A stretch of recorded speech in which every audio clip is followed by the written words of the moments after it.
vamos a conversar acerca de lo que es el síndrome de hipertensión endocraniana. El síndrome de hipertensión endocraniana es una patología, es un conjunto de signos y síntomas que se estudian eh, en principio por la importancia que acarrea el reconocer, así como el tratar y el manejar adecuadamente este síndrome. Es un punto común de varias enfermedades, patología vascular, tumoral, infecciosa, inflamatoria, traumática, ¿no? De hecho, para el estudio o el mejor estudio del síndrome de hipertensión endocraniana, hay modelos sobre los cuales se ha basado este estudio, como modelos tumorales, modelos traumáticos, para tratar de extraer la mayor cantidad de conocimientos de cómo se comportan estos síntomas, ¿no? Entonces, tenemos que decir que la cavidad craneana, al ser una cavidad inextensible, rígida, no permite que se sobrepase su volumen. Su volumen sigue siendo 1, ¿no? Por supuesto que en las etapas de desarrollo, al principio de la vida, estos huesos o esta cavidad todavía no está formada o consolidada al 100% y por ende puede sufrir algunos cambios. Pero en una etapa madura, el tejido o el contenido del cráneo es invariable. Tenemos aproximadamente 80% de tejido cerebral, 10% de líquido cefalorraquídeo y otro 10% en volumen de sangre. Estos volúmenes deberían de mantenerse constantes a lo largo de la vida. Eh, Esto es lo que postula la doctrina de Monroe y Kelly, dos estudiosos que determinaron que estos volúmenes deberían de permanecer constantes con la única finalidad de mantener una armonía, primero, entre sus porcentajes de contenido y segundo, que generarían una presión a la cual conoceremos como la presión intracerebral. Entonces, la doctrina Monroe-Kelly señala y sostiene que el volumen intracraneal total debe mantenerse constante. Para eso diseñaron un modelo similar a esto, en donde explicaban que si en este cuadrilátero encontramos el contenido del cráneo, en donde está representado por tejido cerebral, sangre, en diferentes compartimentos, arterial y venoso, líquido cefalorraquídeo, este contenido normal dentro del cráneo le genera al cráneo una presión, conocido como presión intracraneal, dentro del cráneo, normal, medida y medible. Ante la presencia o aparición de un componente que ocupe un lugar dentro del cráneo, o sea, la presencia de una masa de cualquier etiología, postula que los componentes pueden sufrir ciertas variaciones de manera compensatoria. Y dentro de los componentes que van a sufrir las primeras alteraciones de manera compensatoria, tenemos, por un lado, al volumen de sangre venosa y por otro lado, al líquido cerebroespinal o líquido cefalorraquídeo. Estos mecanismos de compensación o de autorregulación se ponen en marcha con el único objetivo de mantener la presión intracraneal normal. Ese es el objetivo. ¿Está bien? Entonces, ¿qué pasa cuando esta masa o este proceso que ocupa un espacio dentro del cráneo sigue incrementándose? Pues los sistemas de regulación pueden llegar a su fin. Es decir, no siempre o no podemos evacuar toda la sangre venosa ni tampoco todo el líquido cefalorraquídeo con la finalidad de obtener siempre regulación. Entonces, cuando se acaban estos mecanismos regulatorios o reguladores, que normalmente llegan a un promedio de volumen de 150 mililitros, más o menos, entonces se pierde este equilibrio. Perdido este equilibrio, entramos a un estado que se llama un estado descompensado de la presión intracraneal, con la consiguiente consecuencia. ¿Cuál es la consecuencia? La consecuencia es la elevación de la presión intracerebral. ¿Sí? Entonces, existen solamente algunos casos en los cuales la presión intracraneal no se modifica con el volumen, como es en los niños, los cuales puedan tener las fontanelas abiertas, y estas fontanelas permiten pues que el cráneo pueda albergar más volumen y por ende albergar más volumen sin el incremento de la presión intracerebral. Importante reconocer dos conceptos, el concepto de compliance y el concepto de elastancia.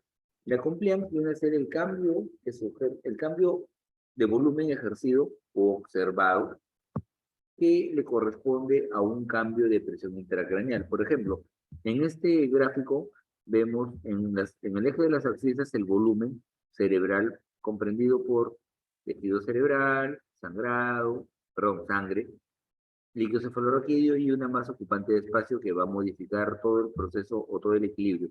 Y en el eje de las ordenadas, la presión intracraneal. Vemos cómo con elevación de algunos componentes de volumen, o sea, el incremento de una masa que incrementa el volumen del cráneo o intracraneal, hay elevación mínima de la presión intracraneal. Si no es hasta cierta zona, cuando esto está compuesto por zona 1, zona 2, zona 3, y justo cuando pasamos de la zona 2 a zona 3 es cuando cualquier incremento de volumen, así sea mínimo, constituye una significativa elevación de la presión intracraneal. Entonces, ubicamos tres zonas.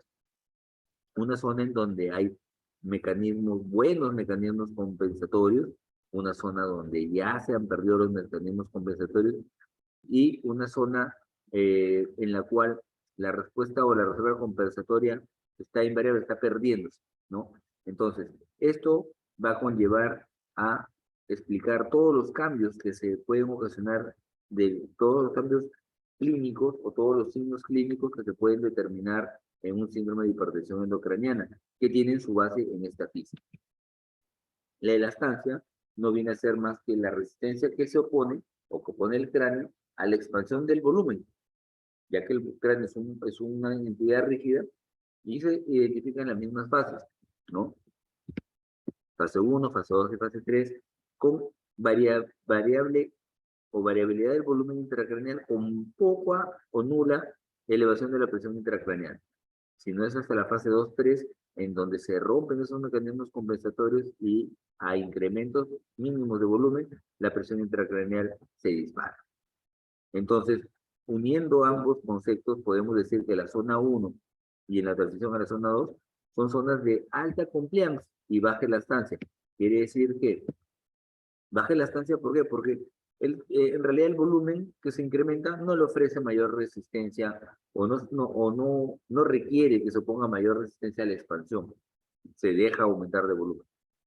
Pero ya cuando estamos en la zona 3, vemos que hay una gran resistencia a la expansión del volumen porque ya no hay espacio para nada más. Por lo tanto, la compliance es más baja porque ya no hay mecanismos compensatorios. Entonces, ¿cómo definimos el síndrome de hipertensión endocraniana? Se define como el conjunto de signos y síntomas que están producidos por un incremento del volumen del contenido intracraneal. O sea, si se incrementa el contenido intracraneal, voy a tener algunos signos y síntomas que van a devenir del incremento de la presión intracraneal, porque puede incrementarse el volumen sin necesidad de ocasionarme síntomas. Y esto ocurre, por ejemplo, en los cuadros tumorales de larga edad, en los tumores benignos, en donde podemos encontrar masas bastante grandes, masas bastante importantes, con variaciones mínimas de la presión intracraneal. La presión intracraneal o intracerebral normal es, dependiendo de la literatura que se revise, puede ser entre 10 a 15 milímetros de mercurio, alguna bibliografía puede decir 16, 17, ¿no? Pero el promedio de la mayoría de bibliografías coinciden normal entre 10 a 15 milímetros de mercurio. Cuando la presión se eleva por encima de 20 milímetros de mercurio, es cuando hablamos de síndrome de hipertensión endocraniana. En los niños, la presión intracerebral es menor, ¿no? De 3 a 7 milímetros, y en recién nacidos de 1.5 a 6. Cuando hablamos de hipertensión endocraniana, tenemos que hablar de todos los trastornos que pueden ocasionar la elevación de esta presión intracraneal. Y los trastornos que pueden ocasionar elevación de la presión intracraneal se resumen en tres cosas, ¿no?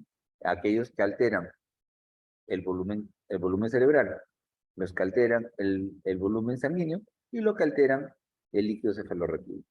Si hablamos de volumen intracerebral incrementado, hablamos de las lesiones ocupantes de espacio, como hematomas, abscesos, aneurismas, o aquellos que pueden provocar edema cerebral, un traumatismo encefalocraneano, una parada cardiorrespiratoria o una encefalopatía metabólica.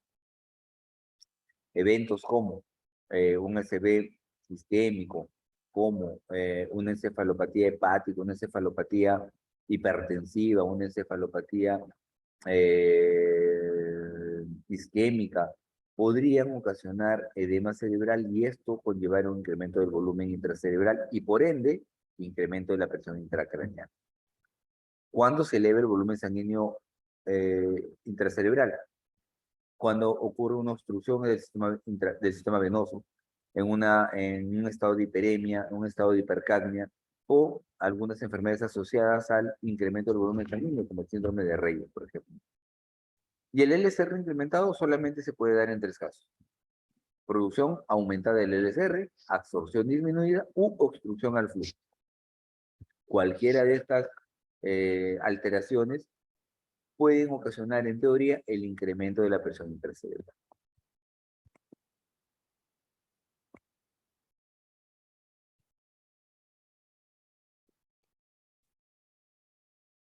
Es preciso recordar o refrescar el conocimiento sobre el flujo sanguíneo cerebral.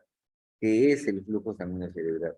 Es la cantidad de sangre que llega al cerebro, que normalmente tiene un volumen comprendido entre el 15 y el 25% del gasto cardíaco. Imagínense la cantidad de sangre que le llega al cerebro por minuto, ¿no? Debe tener el cerebro un flujo sanguíneo cerebral entre 55 a 60 milímetros por cada 100 gramos de tejido por minuto. Esto para poder efectuar su metabolismo cerebral normal. Entonces, con este flujo sanguíneo cerebral, el cerebro se convierte en el órgano que más sangre requiere por minuto para realizar todas sus funciones. Entonces, eso nos tiene que hacer entender definitivamente y desde ya tiene que hacernos entender que cualquier alteración cardiovascular, cualquier alteración de caída, de presión, por ejemplo, arterial, va a poner en riesgo el riego sanguíneo o el flujo sanguíneo cerebral.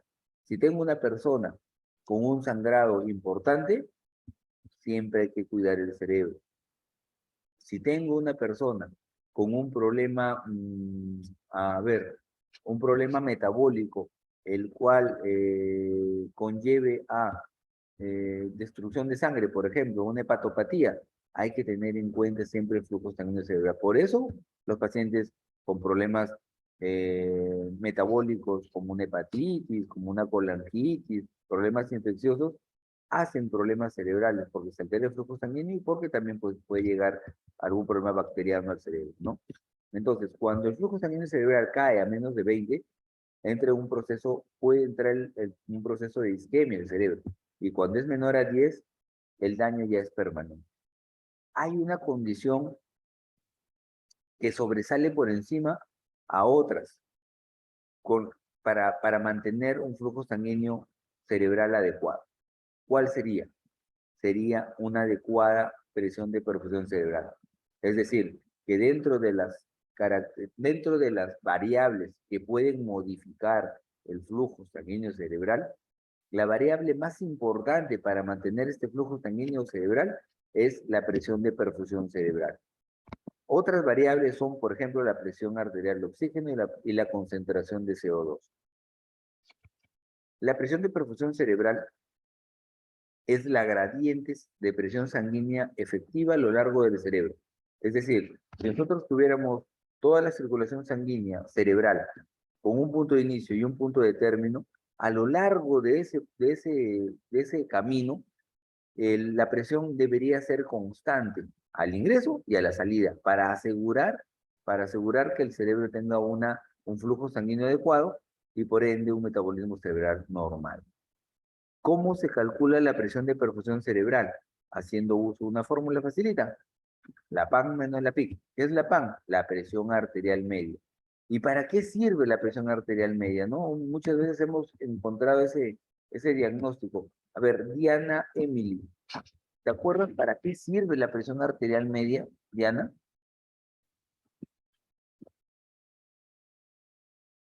¿Está? Buenas noches, doctor. Hola, Diana, ¿qué tal? ¿Te acuerdas para qué sirve la presión arterial media?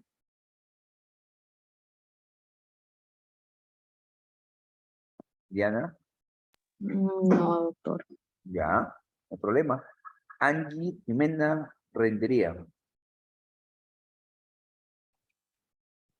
Angie, Buenas noches, doctor. ¿Me escucha? sí, fuerte y claro.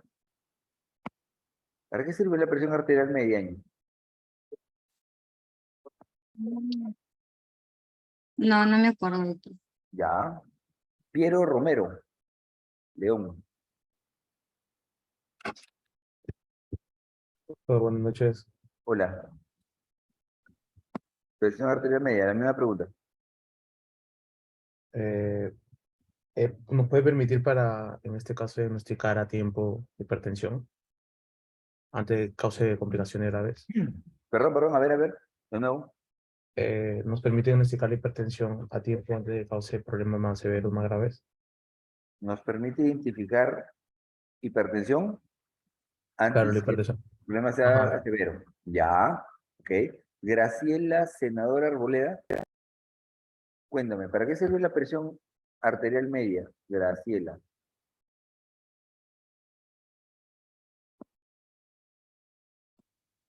Hola, Graciela, ahí estás. Doctor, buenas noches. ¿Me escucha? Sí, sí, sí. Tenía entendido que la presión arterial media era la sumatoria entre la diastólica y la sistólica y la división entre dos. Ya, ya. A ver, no es correcta esa fórmula, pero dime, yo no te he preguntado por la fórmula. ¿Qué idea tienes de para qué sirve la presión arterial media?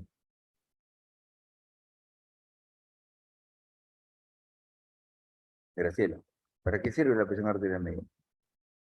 ¿Qué es, en todo caso, qué es la presión arterial media? A ver, Laura Lucía, ¿qué es la presión arterial media, Laura?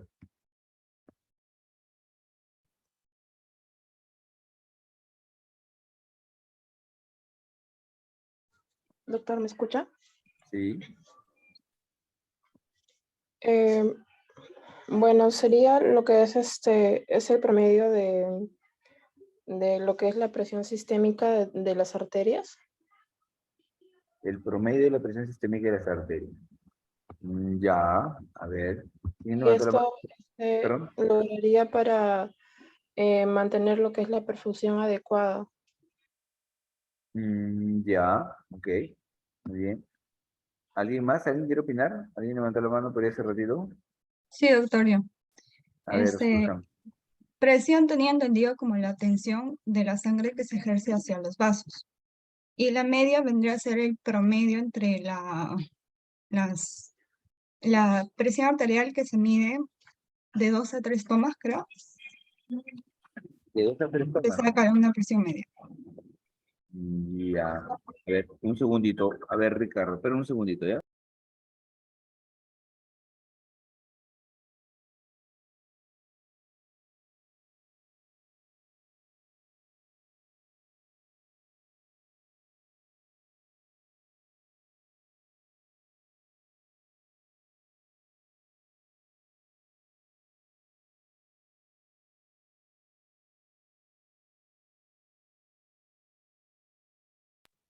Perdóname. A ver, Ricardo, cuéntame. Doctor, buenas noches. Bueno, la presión arterial media nos permite conocer el mínimo de presión a la que debe ingresar la sangre a un órgano para que éste tenga un correcto funcionamiento. Ok, muy bien. Eso es la presión arterial media. La presión arterial media es la cantidad o la presión a la que la sangre va a llegar a cualquier órgano. Corazón, cerebro, riñones, pulmones. Porque no solamente van a ver presión arterial media en neurocirugía, la van a ver en gastroenterología, en oftalmología, de repente, en neumología. Pero la condición es que esa presión tiene que ser la mínima, es lo mínimo, por eso es media, es lo mínimo para, o es el promedio para que cualquier órgano establezca su metabolismo normal. No se calcula como presión sistólica más diastólica entre dos, no, parecería fácil. No se mide, no es medir, hacer 3 tomas y hacer un promedio, no, no es así. Existe una fórmula que está dependiendo de la presión sistólica y diastólica. Bueno, no una fórmula, hay hasta 3 fórmulas para poder encontrar la presión arterial media, pero cuyas variables son la presión sistólica y la diastólica. Y la PIC, ojo, acuérdense lo que es la presión arterial media, y la PIC, pues es la presión intracerebral, que ya sabemos de dónde sale la presión intracerebral, y que puede ser tranquilamente medida u obtenida, y esa diferencia es la presión de perfusión cerebral. Cuando existe una alteración en el contenido del cráneo, se ponen en marcha los mecanismos de autorregulación cerebral. ¿Para qué? ¿Para qué existen los mecanismos de autorregulación cerebral? Su único objetivo es mantener el flujo sanguíneo constante, pero tienen que hacerlo dentro de un rango de presión de perfusión cerebral mínimo. O sea, si yo tengo un flujo sanguíneo dentro de o a una determinada presión que está dentro del rango permitido, pues voy a asegurar que el cerebro funciona adecuadamente. Para eso hacemos uso de algunos mecanismos reguladores, como son el incremento, por ejemplo, del diámetro de las arteriolas. Esto va a disminuir la presión de perfusión cerebral. La disminución del diámetro de las arteriolas incrementa la presión de perfusión cerebral, así como la disminución del CO2 con mecanismos como la hiperventilación van a ocasionar vasoconstricción. Y si tenemos vasoconstricción, lo más seguro es que incrementamos la presión de perfusión cerebral. En estados de hipoxia, en los cuales disminuye la concentración arterial de oxígeno a menos de 50 milímetros de mercurio, hay vasodilatación. Por lo tanto, ahí habría una disminución de la presión de perfusión cerebral.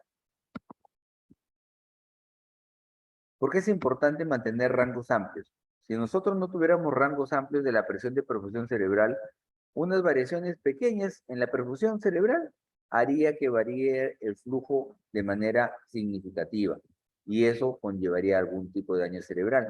Entonces, fíjense el rango en el que se mueve la presión de perfusión cerebral, desde 50 milímetros de mercurio hasta 150 milímetros de mercurio. Y en la curva lila o morada, vemos como a partir de 50 milímetros de mercurio hasta 150 milímetros de mercurio, la variación del flujo sanguíneo cerebral se mantiene casi constante, la variación es mínima. Esto asegura el funcionamiento cerebral en amplios rangos de presión de perfusión cerebral. Aquí podemos poner este gráfico en donde ponemos que por debajo de una presión de perfusión cerebral menor a 150 milímetros de mercurio se dan los fenómenos de isquemia o hipoxia, y por encima de 100 milímetros de mercurio se genera edema cerebral.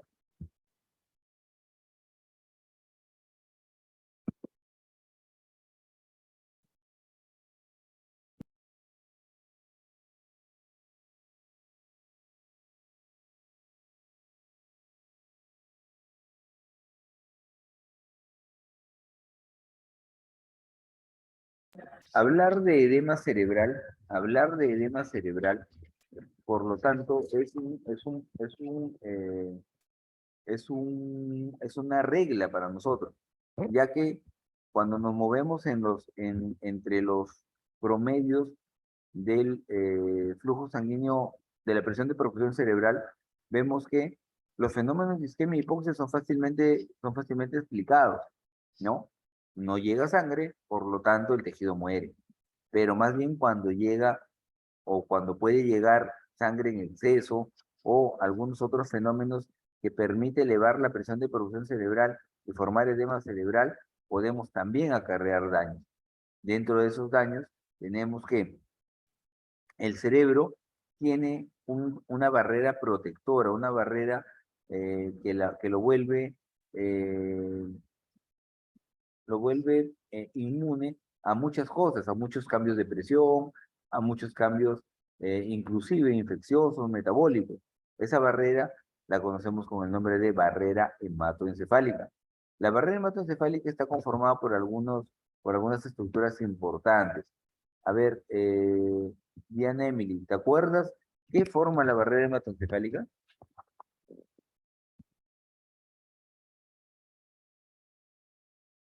Diana, ¿te acuerdas qué forma la barrera hematoencefálica?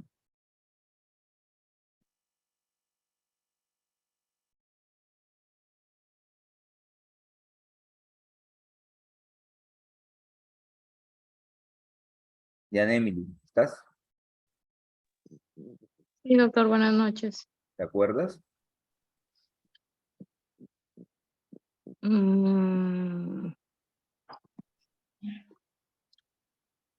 ¿No mucho?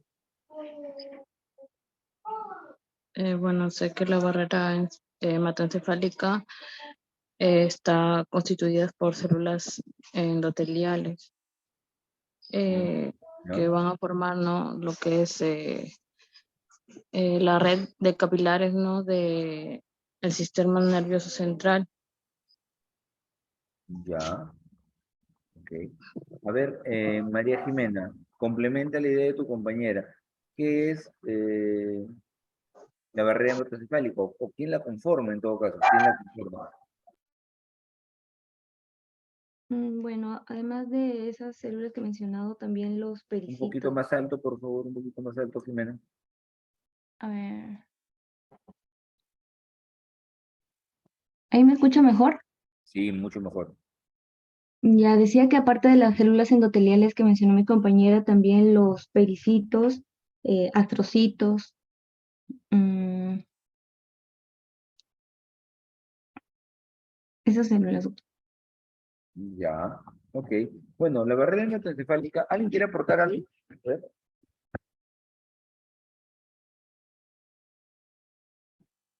¿Nadie? A ver, Ricardo. Doctor, la barrera hematoencefálica, como el mismo lo dice, es una barrera. Esta va a dar, no, tiene una permeabilidad selectiva que está constituida por las células endoteliales de la red capilar del sistema nervioso central y eh, como es selectiva, solo va a permitir el paso de los nutrientes hacia lo que es el encéfalo, ¿no?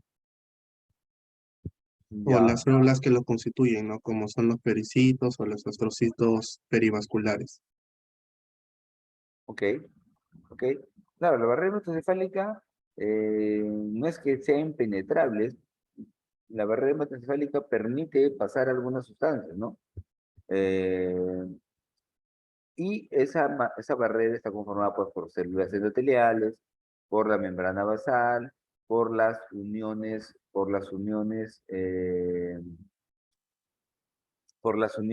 estrechas que existen entre las células endoteliales, además de los pies de los astrocitos o los pericitos, ¿no?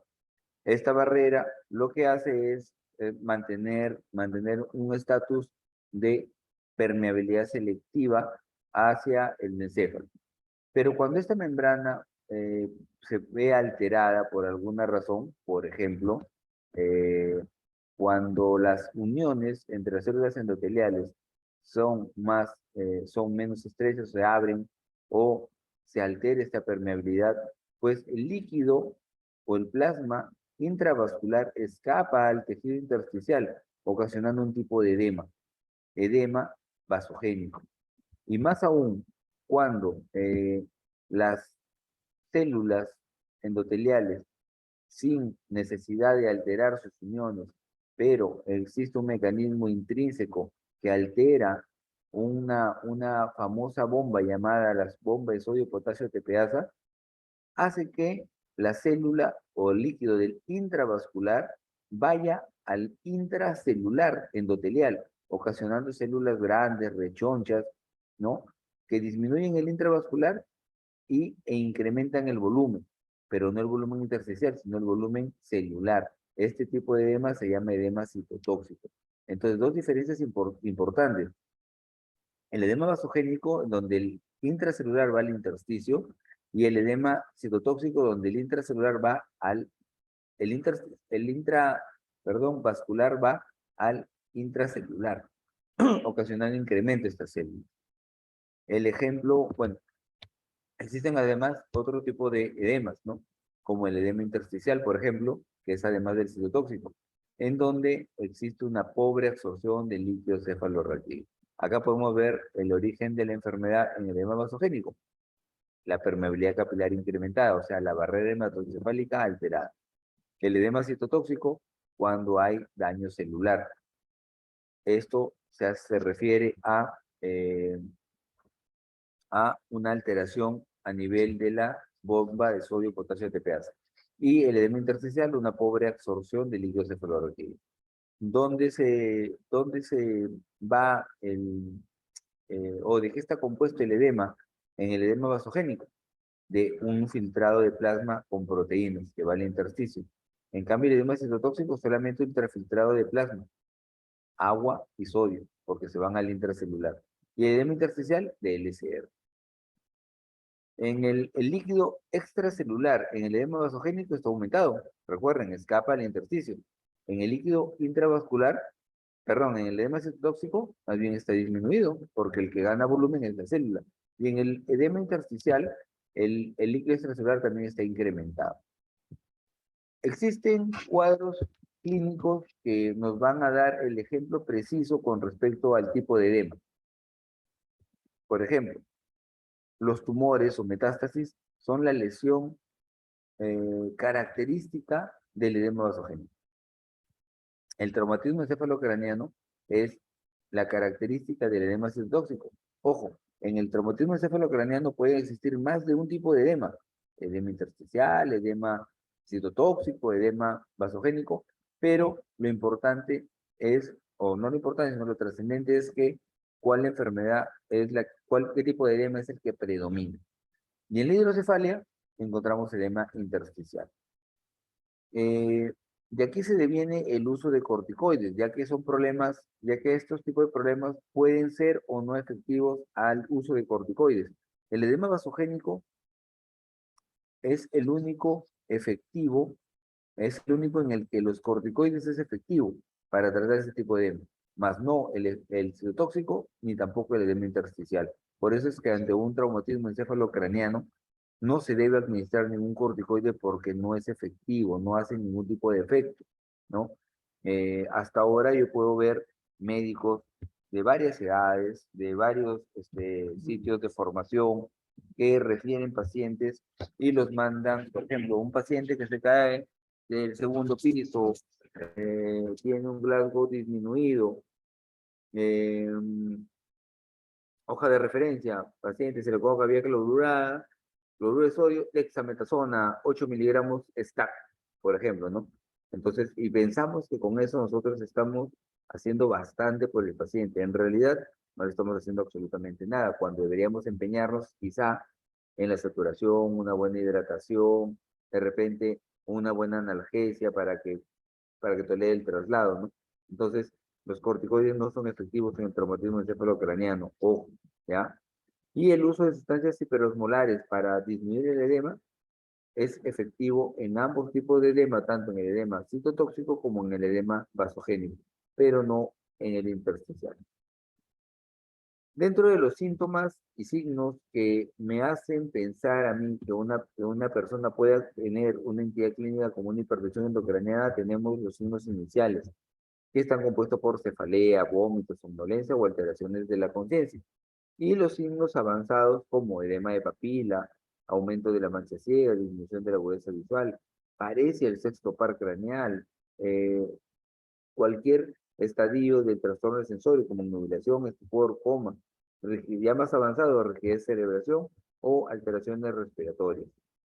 Lo cierto es que ante un tipo de paciente es necesario siempre monitorizar la presión intracraneal. ¿Por qué? Porque hasta ahora venimos hablando nosotros de presión intracerebral, pero no hemos dicho cómo se debe monitorizar, cómo la debemos cuidar. La monitorización de la presión intracraneal debe darse siempre en estos casos, cuando tenemos un paciente que ha sido, eh, que ha sido sometido, o bueno, que ha sufrido un traumatismo craneoencefálico grave. Aquella persona que tiene una escala de Glasgow menor a 8 puntos, o aquella persona que tiene una tomografía patológica, se debería de monitorizar en estos casos la presión intracraneal. ¿Cómo usamos la monitorización de la presión intracraneal?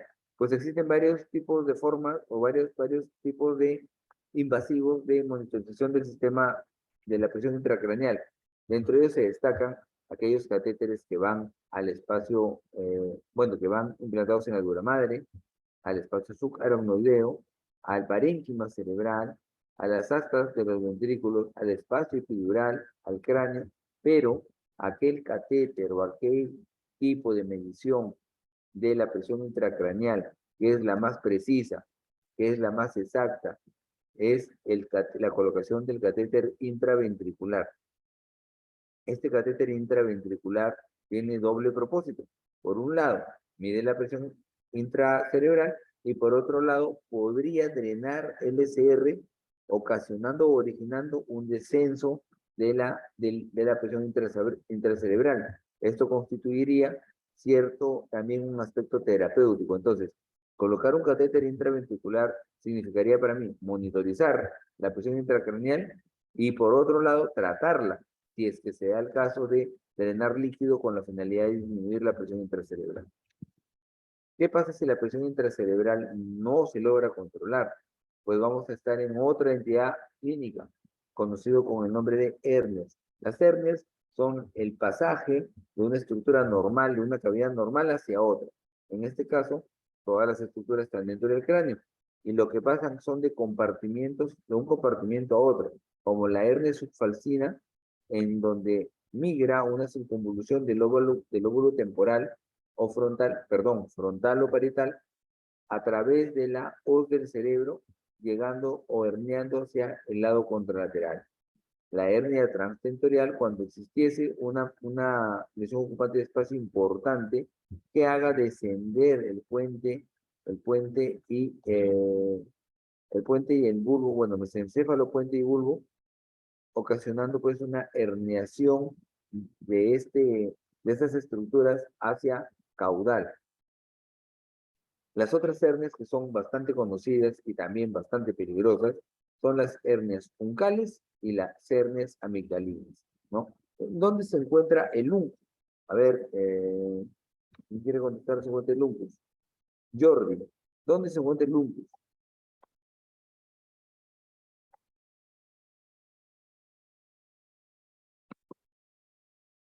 Jordi, ¿estás? Jordi Sketchen. Sí, muy buenas. Ya, ¿dónde se encuentra el uncus, Jordi? Disculpe, ¿puede repetir? ¿Perdón? No lo escuché bien, doctor. ¿Dónde se encuentra ¿Dónde el... se encuentra el uncus? Mira, acá está el uncus. La flecha.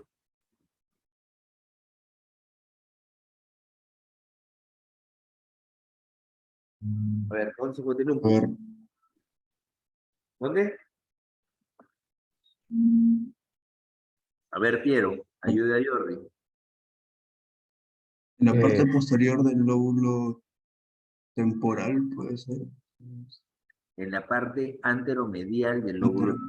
temporal, ¿ya? Entonces, el uncus, así como la amígdala cerebelosa, son dos estructuras plausibles de herniarse. El uncus se puede herniar, a través de la incisura del tentorio. Fíjense, aquí voy a dibujar dónde se encuentra la incisura del tentorio.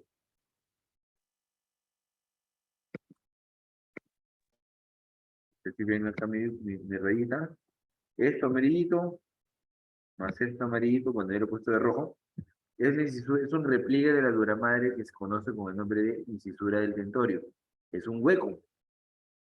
Es decir, que la dura madre se reviste y genera un huequito, ¿no? Un huequito, un redondito, a través de lo cual atraviesa el tronco, ¿no? El tronco y el mesencerio, todo eso. O sea, pasan del compartimento supratentorial, que es todo esto, supratentorial, al compartimento infratentorial, ¿no?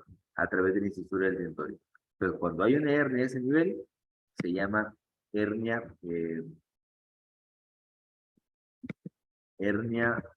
uncal. La hernia uncal lo que va a hacer es comprimir puede ser más el mesencéfalo y el tronco y el puente. Al momento de comprimirlos, porque se está herniando este segmento, puede ocasionar directamente la muerte. Lo mismo que la hernia amigdalina. Se hernia a través del foramen magno. ¿Dónde queda el foramen magno? A ver, Rolly Yair, ¿dónde queda el foramen magno? En la base del cráneo, doctor. En la base del cráneo. ¿Pertenece a qué hueso? Rolly. Dígame, doctor. ¿Qué hueso pertenece? Está entre el occipital, doctor. En el hueso occipital. En el hueso occipital. Entonces, al herniarse a través del foramen magno va a comprimir el bulbo del tronco. Y eso también puede producir la muerte de manera instantánea. Entonces, cualquiera de estas hernias se producen cuando no se controla la presión intracraneal y son potencialmente mortales, varias de ellas dependiendo de el grado de presión intracraneal o la cifra de presión intracraneal. Entonces, el síndrome de hipertensión endocraniana puede estar en un momento compensado y encontramos en este paciente cefalea, náuseas y vómitos. Cualquier cefalea, no, una cefalea que por lo general es intensa, generalizada, que se empeora con el movimiento, que no calma con analgésicos, y la causa de esta cefalea es la atracción o la compresión de los receptores que se encuentran en los vasos, en los vasos sanguíneos y en la dura madre. Las náuseas y vómitos son por irritación directa del centro del vómito que se encuentra en el piso del cuarto ventrículo. Puede haber diplopía, puede haber edema de papila. Recordar que el edema de papila es un signo un poquito tardío. Debe aparecer después de las 24 horas de una hipertensión arterial sostenida. La diplopía, por lo general, el par más afectado es el sexto par craneal, porque es el par craneal que tiene un mayor desplazamiento desde su origen hasta su órgano efector, y por eso es plausible de mayor compresión. Ya cuando hablamos de una hipertensión endocraniana descompensada, podemos encontrar varias etapas, ¿no? Dependiendo de la afectación y del patrón que se encuentre, y del patrón que tenga clínico que tenga el paciente en el momento. Por ejemplo, en la etapa diencefálica temprana vemos que la conciencia se altera con obnubilación. El patrón respiratorio puede ser una respiración normal, una respiración de Cheyne-Stokes. Las pupilas son pequeñas, son hiporreactivas, hay respuesta oculocefálica, el paciente localiza el dolor como respuesta motora, o sea, está empezando un problema de descompensación. En cambio, en la etapa mesencefálica, por ejemplo, el paciente ya está en coma, tiene una hiperventilación neurogénica central con periodos de apnea. Las pupilas están midriáticas o pueden estar intermedias, pero están reactivas, y no va a haber respuesta oculocefálica, va a estar disminuida o desconjugada, y podría haber rigidez de descerebración. Y así también en la etapa pontovulvar, algunos signos clínicos que pueden estar ya hablando de un paciente a puertas de fallecer.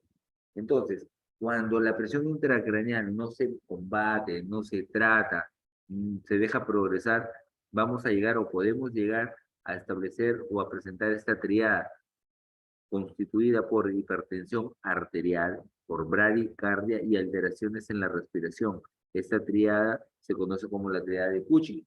Es una triada en la cual no hay vuelta atrás, no hay marcha atrás. El paciente, una vez que entra en triada de Cushing, es un paciente premortem, ¿no? A esto no debemos de llegar. ¿Cuáles serían las medidas generales para tratar una hipertensión endocraniana? Va a depender de la causa. Si es un tumor hay que resecarlo, si es un hematoma hay que evacuarlo, si es hidrocefalia hay que drenarla. Pero existen algunos estados o formas generales de tratarlo. Se puede sedar, relajar, inclusive hasta intubar a un paciente. La cabecera debe estar a 30 grados. ¿Con qué finalidad? Con finalidad de mejorar el retorno venoso y incrementar la reabsorción del líquido cefalorraquídeo, ya que con más retorno venoso se reabsorbe mayor líquido cefalorraquídeo. Y debemos de normalizar todo lo que esté alterado. Si hay hipovolemia, mejorarla. Si hay hiposmolaridad, restablecerla. Si hay hiponatremia, mejorar la natremia. Si hay hiperglucemia, combatirla. Si hay hipotensión, inotrópico. Si hay anemia, transfusión. O sea, todos los valores que estén alterados debemos llevarlos o tratar de llevarlos hacia la normalidad. En este tratamiento de la presión intracerebral existen algunas fases o algunas líneas de acción. La primera línea de acción, desde el punto de vista de tratamiento de la hipertensión endocraniana, vendría a ser el drenaje de líquido cefalorraquídeo. Miren, primera opción. La hiperventilación es un procedimiento cada vez en más desuso. ¿Por qué? Porque se requiere mantener la presión de CO2 entre 30 y 35 milímetros de mercurio. Son rangos bastante cortos o pequeños y difíciles de mantener. La segunda línea de acción es el uso de corticoides, según el tipo de edema que estemos tratando. Y de lo contrario, si no se usan corticoides, medicamentos para tratar el edema, como son el manitol o el cloruro de sodio hipertónico. Si esto fracasa, podemos pasar a una tercera línea que también hoy en día está siendo no modificada, sino que está siendo saltada, ¿no? O sea, normalmente ya no se hace, que es poner al paciente en un coma barbitúrico o en que entre a hipotermia. Para ambas cosas requieres unos controles neurológicos bastante precisos. Por ejemplo, para el coma barbitúrico necesitas tener conectado al paciente probablemente o a realizarle constantemente un electroencefalograma. En cambio, para poder llegar a un rango de sedación adecuado, a un coma barbitúrico. Y para la hipotermia, pues los principales medidores es que la temperatura tiene que bajar pues a un grado de 35 o 36 grados centígrados, mantener esa temperatura corporal es bastante difícil, ¿no? Entonces, necesitas una unidad de cuidados intensivos bastante apropiada para esto. O sea, es un poco dificultoso llegar a hacer esto, ¿no? Y la cuarta línea es la craniectomía descompresiva y apertura de la dura madre. Aquí es un procedimiento netamente quirúrgico, ¿no? La craniectomía descompresiva es la cuarta acción de ataque para la presión intracerebral y se usa como medida de rescate. Cuando hacemos una craniotomía descompresiva o estamos a puertas de sugerir una craniotomía descompresiva, es porque ya han fallado todos los mecanismos anteriores para controlar la presión intracraneal. Es el último de los escalones que nos queda para tratar el síndrome de hipertensión endocraniana. Hoy en día, desde hace algunos 2 años, se está tratando de hacer más precoz o preconizar la craniotomía descompresiva con la finalidad de mejorar al paciente mucho más temprano y se está logrando. O sea, muchas veces pasamos ya de ponerla como en cuarta línea a una primera línea o una segunda línea. Y los medicamentos que se usan para bajar el edema cerebral y por ende la presión intracerebral, pues los más usados son el manitol y la solución salina hipertónica. En el cuadro se muestran algunas ventajas y desventajas de su uso, ¿no? Algunas ventajas de su uso. Pero sería bueno que resaltarles que El manitol, por ejemplo, no debería ser usado en pacientes con hipotensión, porque va a hipotensar más al paciente. El manitol no se debe utilizar en personas gestantes, en personas con insuficiencia renal crónica o terminal. No se debe usar o se debe usar de manera controlada en niños, ¿no? Mucho menos en ancianos, ¿no? Por un problema renal ya establecido. En cambio, en esos casos se puede usar la solución salina hipertónica. En un paciente con hipotensión, adecuado, muy adecuado, usar solución salina hipertónica. La concentración a la que usamos el monitor es al 20%. La solución salina hipertónica podemos jugar con las concentraciones desde 3%, 7.5%, 14%, 22%, ¿no? Nos permite un techo bastante amplio para poder jugar con las concentraciones. Además de ello, la solución salina hipertónica es un expansor de volumen, por eso se usa en pacientes con hipotensión. ¿Cuáles son las ventajas del uso del manitol? Que el manitol se puede usar por vía endovenosa periférica. En cambio, la solución salina hipertónica debería utilizarse por catéter venoso central. El manitol lo puedo controlar con un estudio de electrolitos cada 12 o 24 horas. En cambio, la solución salina hipertónica debería usarse de manera continua y hacer exámenes de gases arteriales cada 6 o cada 12 horas. Entonces, eso también conlleva pues un mayor riesgo de control de la anatremia y de la solución, ¿no? Entonces, existen muchas herramientas para tratar el edema cerebral en el trastorno o en el síndrome de hipertensión endocraniana, pero debemos de ajustarnos y debemos de ceñirnos a la causa del síndrome de hipertensión endocraniana. Teniendo la causa, nosotros podemos actuar para tratarlo o para operar si es que fuera el caso. Si tuvieran alguna pregunta.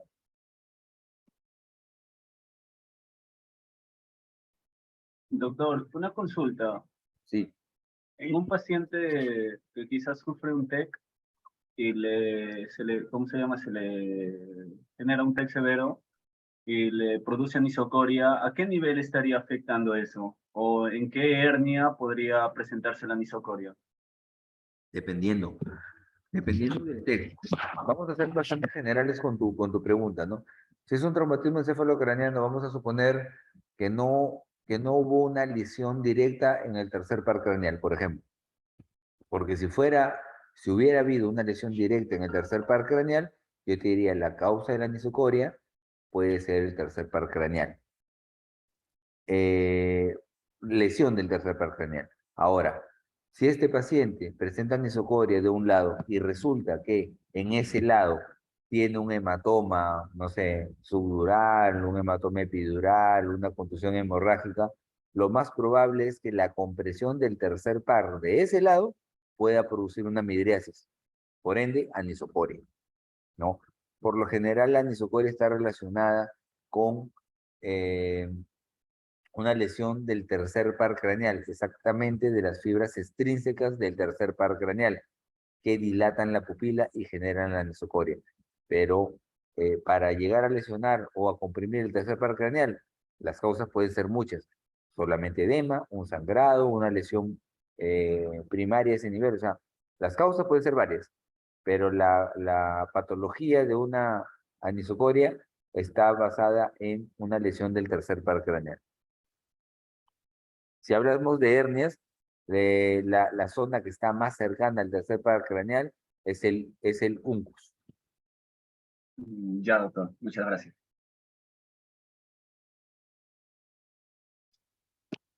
¿Preguntas? Sí, Ricardo, cuéntame.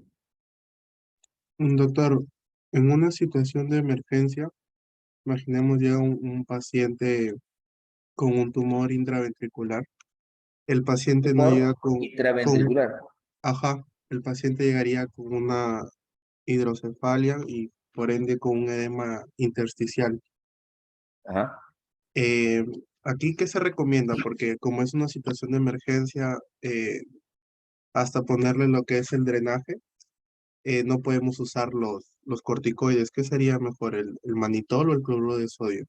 En realidad, si hablamos de un proceso intraventricular, la causa patológica es la obstrucción al drenaje del líquido cefalorraquídeo. Y lo único que funcionaría es drenar ese líquido cefalorraquídeo.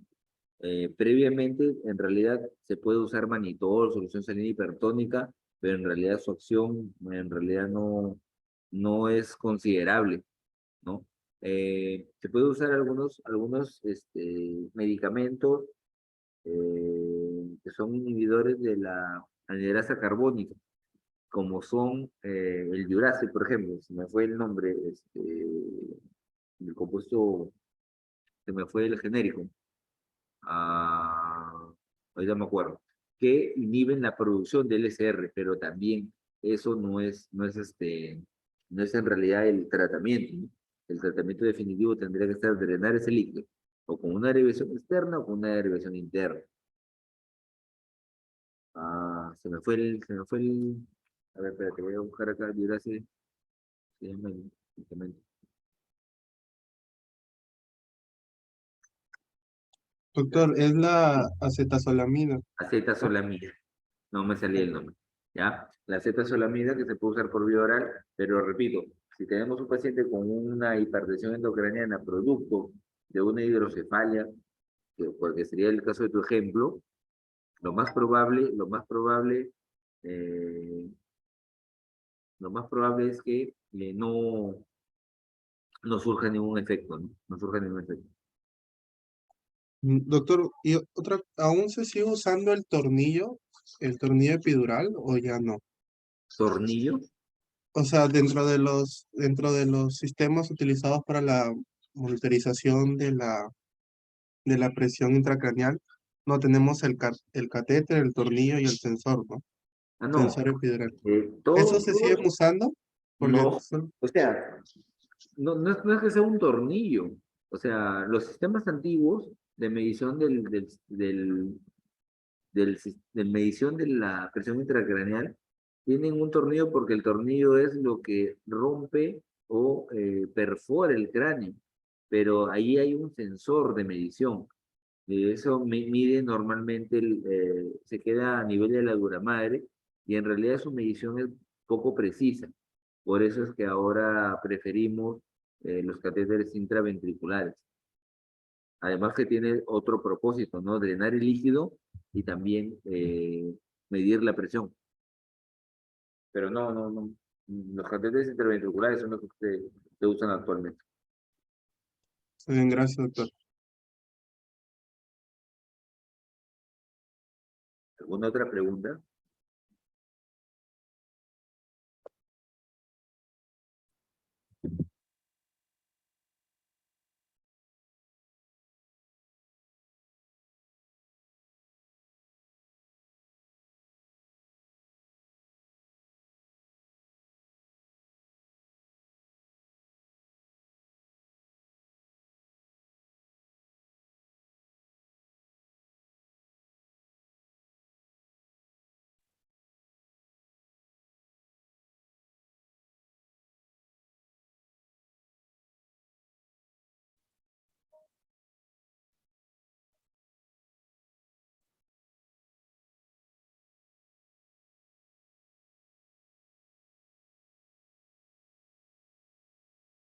Muy bien, algunas preguntas, ¿no es cierto? Ok, ahí nos vamos a quedar. Una pregunta, esta aula es el aula A, ¿verdad? La aula B. El aula. Aula A, ya, ok. Listo. Muy bien. Entonces, mañana nos vemos temprano con las 8:30 ya, con el grupo de rotación. ¿Ya? Listo, cuídense, nos vemos. Hasta luego. Ya, doctor, Gracias, Doctor. doctor,